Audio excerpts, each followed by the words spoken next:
अस्सलाम वालेकुम नाजरीन, आप देख रहे हैं पीटीएन न्यूज और मैं हूं आपकी होस्ट कुरातुलैन। शामिल करते हैं आज की अहम खबरें। पंजाब में मजदूरों की कम अज कम उजरत 40,000 रुपये माहाना मुकर्रर। लाहौर पंजाब हुकूमत ने मजदूरों की कम अज कम उजरत 40,000 रुपये माहाना मुकर्रर करने का नोटिफिकेशन जारी कर दिया। नोटिफिकेशन के मुताबिक मजदूरों को 26 वर्किंग डेज की कम अज कम उजरत 40,000 रुपये दिया जाया करेगा।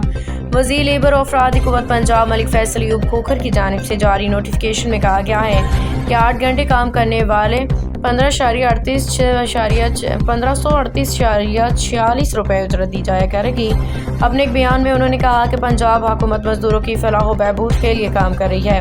वज़ीर लेबर और अफरादी क़ुव्वत पंजाब ने कहा कि महकमा लेबर वेलफेयर कम अज़ कम उजरत के हुक्मनामे पे अमल दरामद कराए और कम अज़ कम उजरत पे अमल दरामद न करने वालों के खिलाफ क्रैक डाउन किया जाए। न्यूज स्टूडियो से फिलवक्त के लिए इतना ही। मज़ीद खबरों और अपडेट से बाखबर रहने के लिए देखते रहें पीटीएन न्यूज।